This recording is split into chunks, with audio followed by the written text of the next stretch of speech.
जी हाँ, ये आप विजुअल अपने स्क्रीन पर सामने देख रहे हैं। ये यूपी सरकार का उत्तर प्रदेश होने का दावा करती ये तस्वीरें, लेकिन समाजवादी पार्टी के कार्यकर्ता बेकाबू हैं। इसका एक तस्वीर आप सामने अपने स्क्रीन पर देख रहे हैं। सत्ता के दम में वो कानून की धज्जियां उड़ाने से कभी नहीं चूकते। मुरादाबाद में समाज कल्याण विभाग के सलाहकार बनाए गए जिला अध्यक्ष हाजी इकराम कुरैशी के समर्थन में आज समाजवादी पार्टी कार्यकर्ताओं ने जमकर कानून की धज्जियां उड़ाई। ये उसी की तस्वीर आप सामने देखते हुए जिला कार्यालय में इस जश्न में सैकड़ों कार्यकर्ता शामिल हुए। इस दौरान सपा कार्यकर्ताओं ने जमकर आतिशबाजी करने के साथ लाइसेंसी पिस्टल से खुलकर फायरिंग की। समाज कल्याण सलाहकार बनाए गए हाजी इकराम कुरैशी को राज्य मंत्री का दर्जा दिया गया। उनके समर्थकों ने जमकर फायरिंग की और हुड़दंग मचाया।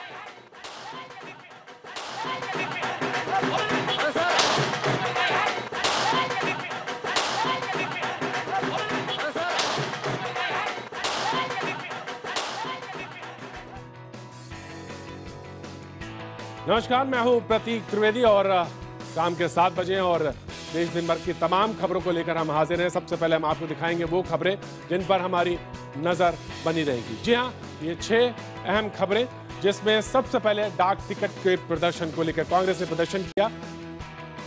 इंदिरा गांधी और राजीव गांधी के टिकट बंद करने को लेकर कांग्रेस का प्रदर्शन, जिसकी तस्वीरें आप सामने प्रदर्शन की देख रहे हैं। दूसरा, टिकट के वितरण को लेकर एनडीए में, जी हां, बिहार में बगावत हुई एनडीए में और 2 लोगों ने एनडीए छोड़ दिया। बीजेपी से ये 2 विधायक जिन्होंने भी छोड़ा।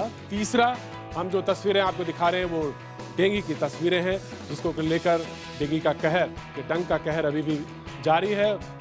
12 का आंकड़ा है, सरकारी आंकड़ा 11 कहता है मौत की। हम इस पर भी नजर हमारी लगातार बनी रहेगी, हम ये भी आपको दिखाएंगे। इसके साथ ही साथ हम आपको दिखाएंगे कि यूपी में शिक्षा मित्र को लेकर प्रदर्शन लगातार जारी है। प्रदर्शन की तस्वीरें आपके सामने देखते हुए, इसके बाद जो तस्वीर आपके सामने हम लेकर आए हैं वो महाराष्ट्र के खासतौर से ऑटो लाइसेंस को लेकर मराठी का जो रास्ता चुना गया, मराठी कंपलसरी होने का, उसको तहत हम आपको तस्वीरें दिखाएंगे कि इसको लेकर विरोध प्रदर्शन भी अब शुरू हो गया है। और इसके साथ ही साथ महाराष्ट्र में जो सूखा की स्थिति है, उसमें किसानों की जो हालत है, उसमें बॉलीवुड सामने आया है। नाना पाटेकर के बाद अक्षय कुमार की भी आवाज बुलंद हुई है। ये तस्वीरें जिन पर हमारी खास नजर बनी रहेगी। लेकिन सबसे पहले हम आपको बता दें कि कांग्रेस का प्रदर्शन हुआ डाक टिकट को लेकर। इंदिरा गांधी और राजीव गांधी के टिकट को बंद करने को लेकर कांग्रेस ने आज सड़कों पर खुलकर विरोध प्रदर्शन किया। विरोध की तस्वीरें आइए सबसे पहले देखते हैं। इंदिरा गांधी और राजीव गांधी के नाम पर जारी डाक टिकटों को बंद किए जाने के विरोध में महिला कांग्रेस सड़क पर उतर आई और जमकर विरोध प्रदर्शन किया। कांग्रेस कार्यकर्ताओं ने टिकटों को दोबारा शुरू किए जाने की मांग की। इस दौरान उनकी पुलिस वालों से झड़प भी हुई। कांग्रेस ने आरोप लगाया कि जिन्होंने देश की प्रगति के लिए कोई काम नहीं किया, उनके नाम पर टिकट अभी भी जारी है, जबकि इंदिरा और राजीव गांधी के नाम पर जारी स्टैंप बंद कर दिए गए। जिन लोगों का देश के विकास में कोई योगदान नहीं है वो रहेंगे, और इंदिरा जी और राजीव जी को जिनको इस देश की जनता प्रेम करती थी, जिनको इस देश की जनता ने मान सम्मान के साथ अपना बहुमत दिया, उनकी तस्वीर हटा रहे हैं। वहीं बीजेपी ने कहा इंदिरा गांधी के नाम पर 4 बार, राजीव गांधी के नाम पर 2 बार और जवाहरलाल नेहरू के नाम पर 8 बार डाक टिकट जारी किए गए हैं। बीजेपी ने सवाल खड़े किए कि क्या अब्दुल कलाम आजाद, राजेंद्र प्रसाद और श्यामा प्रसाद मुखर्जी ने देश के लिए कुछ भी नहीं किया। इन सब के योगदान के बावजूद अंतर्देशीय पत्र सिर्फ इंदिरा गांधी के नाम पर चलता है। भारत को बनाने में जिसने भी सहयोग किया, सबका सम्मान होना चाहिए, और डाक टिकट उस सम्मान का एक परिचय है। हम महसूस करते हैं कि ये अधिकार सिर्फ एक परिवार का नहीं होना चाहिए। बता दें कि डाक टिकट में लोगों को जोड़ने और हटाने का काम विषय वस्तु के आधार पर होता है। इस बार सरकार ने डाक टिकटों के लिए विषय वस्तु के तौर पर आधुनिक भारत के निर्माताओं की जगह भारत के निर्माता को रखा है, जिसकी वजह से इंदिरा और राजीव गांधी का नाम हटाया गया है। हत्या की कोशिश और दहेज उत्पीड़न जैसे मामलों में घिरे दिल्ली के पूर्व कानून मंत्री सोमनाथ भारती ने आरोप लगाया कि ये जो कुछ हो रहा है वो दिल्ली पुलिस और खासतौर से प्रधानमंत्री नरेंद्र मोदी के इशारे पर हो रहा है। यह आरोप उन्होंने लगाए कि दिल्ली पुलिस उनके घर को उजाड़ना चाहती है। सोमनाथ भारती ने पीएम मोदी पर निशाना साधते हुए कहा कि दिल्ली पुलिस जांच करने में नहीं जुटी, बल्कि पीएम के इशारे पर देश भर में उनको तलाश रही है। साथ ही ये भी कहा कि रिटायरमेंट के बाद अपनी बीजेपी की सीट हासिल करने के लिए पीएम मोदी के इशारे पर दिल्ली पुलिस कमिश्नर BS बस्ती राजनीतिक बयानबाजी करने में जुटे हुए हैं। सोमनाथ भारती ने दावा किया कि उनके फरार होने की बात गलत है, क्योंकि उन्होंने खुद पुलिस को बाकायदा चिट्ठी लिखकर जाँच के लिए उपलब्ध होने की बात कही थी, लेकिन उस पर कोई जवाब नहीं मिला। आज तक बगैर इंग्रेडिएंट्स का ऐसा मामला कभी नहीं देखा जिसमें कि 307 लगता हो। इसमें राजनीतिक फायदा ढूंढा गया, मेरे घर के कलेश में राजनीतिक फायदा ढूंढा गया, पुलिस का मिसयूज किया गया। सोमनाथ भारती का यहाँ तक दावा है कि उन्होंने जॉइंट सीपी, स्पेशल सेल के सीपी और दूसरे अधिकारियों से भी संपर्क साधा, लेकिन किसी ने अब तक कोई जवाब नहीं दिया है। वहीं दिल्ली पुलिस कमिश्नर BS बस्ती ने सोमनाथ के आरोपों को गलत करार दिया है। मुझे तो हैरानी है कि ये एक लांछन श्री सोमनाथ भारती दिल्ली पुलिस पर लगा रहे हैं। हम जो भी करेंगे कानून के मुताबिक करेंगे, और ना कानून से कम ना कानून से ज़्यादा। सोमनाथ भारती ने बाकायदा सफाई दी और IPN 7 पर खुलकर बातचीत की। उन्होंने कहा कि उनके ऊपर जो धाराएं लगाई गई हैं वो जबरन लगाई गई हैं और उन्हें गिरफ्तार करने के लिए ये धाराएं उन पर थोपी गई हैं। IPN 7 से खास बातचीत में सोमनाथ भारती ने कहा कि सिर्फ उन्हें गिरफ्तार करने के लिए पुलिस ने उन पर IPC की धारा 307 यानी हत्या के प्रयास की धारा लगा दी है, क्योंकि बाकी धाराओं के तहत उनकी गिरफ्तारी मुमकिन नहीं थी। बता दें कि मंगलवार देर रात सोमनाथ भारती अपने पालतू कुत्ते के साथ पुलिस के सामने पेश हुए थे और कुछ सवाल करने के बाद पुलिस ने उन्हें जाने दिया। इस पर सोमनाथ भारती ने कहा कि पुलिस ने उनकी कोई बात नहीं सुनी। ऑनरेबल सुप्रीम कोर्ट के जजमेंट एक है अरनेस्ट कुमार का, उसके बाद 498A और 406 में गिरफ्तारी आसान नहीं है किसी की। ये गिरफ्तार हो सकूं मैं, मुझे गिरफ्तार कर सके, इसलिए उन्होंने 307 लगा दिया। सोमनाथ भारती ने कहा कि उनके घरेलू मामले पर राजनीति हो रही है। वहीं आरोप लगाने वाली सोमनाथ भारती की पत्नी लिपिका ने कहा कि उन्होंने 2010 में शिकायत दर्ज की थी, लिहाजा इसमें राजनीति होने की बात सरासर गलत है। कोई वो राजनीतिक क्यों दे रहे हैं, इट्स नॉट पॉलिटिकल। 2010 से मैंने आप लोगों को कंप्लेंट दी है, ये 2013 के दिसंबर में पॉलिटिक्स में आए हैं। He has not even completed 2 years in politics. वहीं दिल्ली बीजेपी अध्यक्ष सतीश उपाध्याय ने कहा कि अगर ये घरेलू बात है तो सोमनाथ भारती को इसे घर में ही सुलझा लेना चाहिए था। वो खुद कानून मंत्री हैं, उनको मालूम है कि किस तरह की धाराएं लगी हुई हैं। वो तमाम इधर उधर भाग रहे हैं। पुलिस को कॉपरेशन करने की बजाय वो ये क्वेश्चन मार्क पैदा कर रहे हैं कि निश्चित रूप से जो उन्होंने किया है वो सही किया है, और एंटिसिपेटरी बेल की कोशिश कर रहे हैं।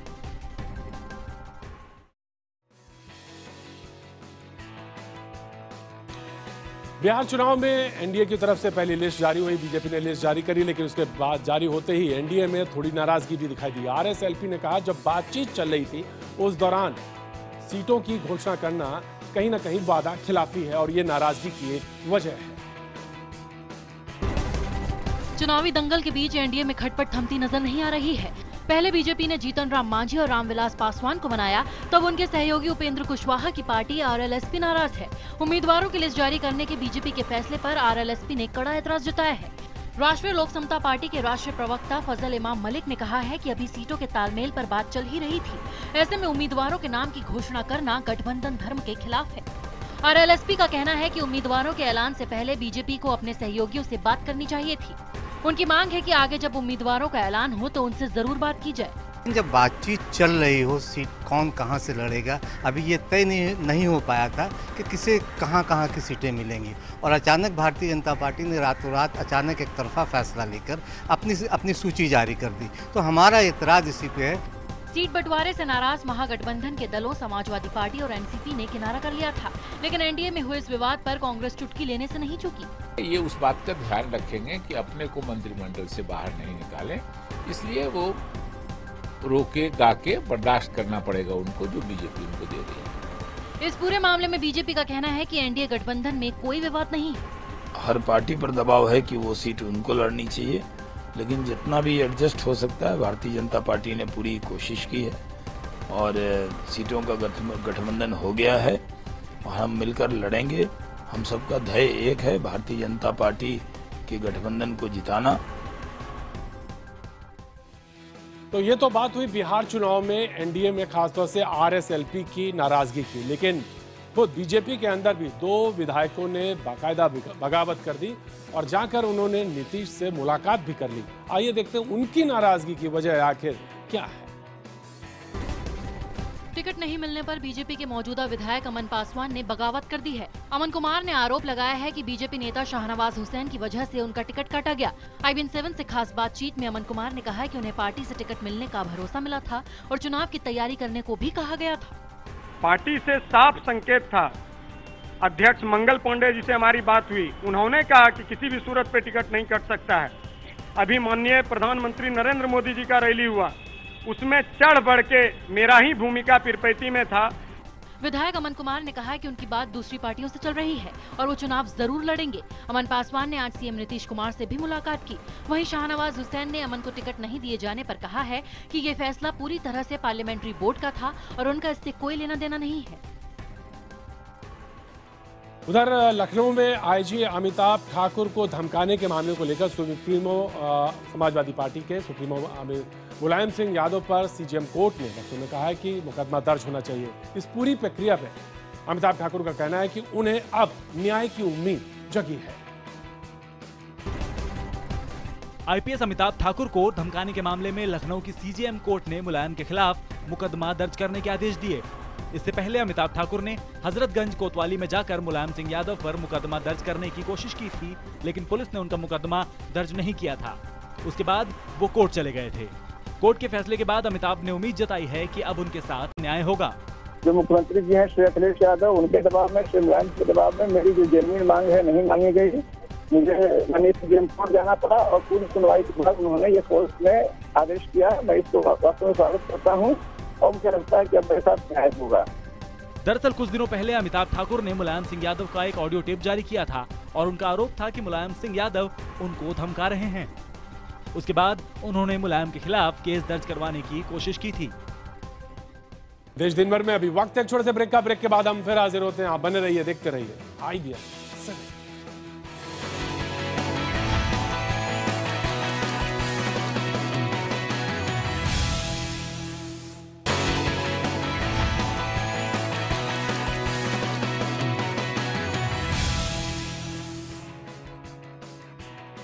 देश दिन भर में आपका एक बार फिर स्वागत है और अब बात दिल्ली के डेंगू के कहर का। जी हाँ, लगातार कहर बढ़ता जा रहा है। अगर आंकड़ों की बात करें मरने वालों की तो 12 तक ये पहुंच चुकी है। सरकारी आंकड़े 11 कहते हैं, लेकिन 1900 से ज्यादा लोग इस वक्त अस्पतालों में या तो इलाज करा रहे हैं या भर्ती हैं और हालत जो है बेहद गंभीर बनी हुई है। दिल्ली में डेंगू खौफ का नया रूप बन गया है। मरीजों की संख्या ने रिकॉर्ड तोड़ दिया है, जिसके चलते अस्पताल मरीजों से भरते जा रहे हैं। जिसे देखते हुए दिल्ली सरकार ने सरकारी अस्पतालों को इलाज की जरूरतों के मुताबिक बेड की व्यवस्था और मेडिकल उपकरण खरीदने के लिए कहा है। साथ ही निजी अस्पतालों को भी 10 से 20% तक बेड बढ़ाने के निर्देश दिए हैं। इसके अलावा सरकार ने डेंगू के नाम पर होने वाले जाँच की रेट लिस्ट भी जारी की है। निर्धारित रेट से ज्यादा वसूली करने वालों पर कड़ी कार्रवाई के निर्देश भी दिए गए हैं। डॉक्टर्स रखने की आवश्यकता है, डॉक्टर रख लीजिएगा। अगर आपको सफाई कर्मचारी की जरूरत है, सफाई कर्मचारी रख लीजिएगा। आपको टेस्ट किट अगर आपको कम पड़ रही है, आप मार्केट से खरीद लीजिएगा। बिल्कुल ब्लैंकेट ऑर्डर दिए गए। डेंगू की जांच के लिए भी दिल्ली सरकार ने न्यूनतम रेट तय किए हैं। लोगों को डॉक्टरी सलाह के बगैर दवाई नहीं लेने के लिए कहा गया है। यानी कुल मिलाकर डेंगू से निपटने के लिए सरकार ने अपने तमाम तंत्र खोल दिए हैं। लेकिन सवाल ये है कि यही इंतजाम समय से किया गया होता तो डेंगू को पांव पसारने से रोका जा सकता था। निकाय चुनाव से पहले महाराष्ट्र में राजनीति अपने चरम पर है। पहले जैन पर्व पर्युषण के पर मीट बैन को लेकर खूब तीखी बहस होती रही, लेकिन अब जो है ऑटो लाइसेंस की एक नई शर्त जो जोड़ी है उसको लेकर अब महाराष्ट्र में बहस तेज है। तो सरकार में शिवसेना कोटे से परिवहन मंत्री दिवाकर रावते ने एक नया फरमान जारी कर दिया है। नए आदेश के मुताबिक ऑटो चलाने का परमिट उनको ही मिलेगा जो मराठी बोलना जानते हैं। यह आदेश 1 नवंबर से लागू होगा। ये फैसला उन पर भी लागू होगा जिनके पास पहले से ही ऑटो रिक्शा चलाने का परमिट है। सरकार के इस नए आदेश पर एक बार फिर विवाद खड़ा हो गया है। सरकार के इस नए फैसले से विपक्ष आग बबूला है। महाराष्ट्र के परिवहन मंत्री का जो ये फैसला है वो सरासर संविधान विरोधी है और कानून विरोधी है। भारत के संविधान में ये व्यवस्था है कि किसी भी नागरिक के साथ सरकार भाषा, धर्म, जाति के नाम पर किसी प्रकार का भेदभाव नहीं कर सकती। इस फैसले की निंदा करता हूं, जिसमें उन्होंने मराठी जानना ऑटो रिक्शा चालकों के लिए अनिवार्य किया है। इससे यूपी, बिहार समेत तमाम उत्तर भारत के जो निवासी हैं उनकी रोजी रोटी पर बुरा प्रभाव पड़ेगा। महाराष्ट्र सरकार की दलील है कि ऑटो चलाने वाले को मराठी भाषा की जानकारी होगी, तभी वो मुसाफिरों से आसानी से बात कर सकेगा। आपको बता दें, महाराष्ट्र परिवहन विभाग नवंबर में मुंबई उपनगर, ठाणे और रायगढ़ इलाके में पुराने और नए कुल मिलाकर 1,40,065 परमिट जारी करने जा रहा है। पहले ये खबरें जो आती थी महाराष्ट्र के विदर्भ के इलाके से आती थी, लेकिन अब मराठवाड़ा भी शामिल है। किसानों की आत्महत्या करने के मामले में बाद में बॉलीवुड आगे आया। नाना पाटेकर के बाद अब अक्षय कुमार ने किसानों के लिए आगे आकर बात कही है, हक में वो खड़े हुए हैं। पूरा महाराष्ट्र भीषण सूखे की चपेट में है। कर्ज से परेशान किसान अब मौत को गले लगाने को मजबूर है। अभिनेता नाना पाटेकर के बाद अब अक्षय कुमार ने भी किसानों की मदद के लिए हाथ बढ़ाया है। मंगलवार को अक्षय कुमार ने बीड जिले के 30 आत्महत्या करने वाले किसानों के परिवार को 50-50 हजार रुपए की आर्थिक मदद दी। अक्षय कुमार के पीए ने सभी पीड़ित परिवारों को चेक बांटे। त्याला इंटरव्हलच्या वेळेला माझी या परिस्थितीवर दुष्काळ आणि ही परिस्थिती अशी चर्चा चालू होती। कोणीतरी मला व्हिडिओ बीडमधूनच पाठवलेला होता। नाना आणि मकरंदी मदत करताना एक इमोशनल व्हिडिओ होता। तो व्हिडिओ मी अक्षयला दाखवला। त्याच्या डोळ्यातनं त्या घटना पाहून पाणी आलं। त्यांनी इच्छा व्यक्त केली की अशा पद्धतीनं मला सुद्धा काही करता येईल का। जिन किसानों के पीड़ित परिवारों को अक्षय ने मदद पहुंचाई, वो अक्षय को दुआएं दे रहे हैं। देश दिन भर में आज अभी बस सिर्फ इतना, लेकिन अगले बुलेटिन में आकाश तैयारी कर रहे हैं और वो ये बताएंगे कि प्रेम में सफलता मिले 100%, इसके लिए वो कौन सा व्रत है जो करना बेहद जरूरी है। तो अगले बुलेटिन में आकाश के साथ जुड़िए और देखिए वो कौन सा व्रत है और उसकी क्या कथा है।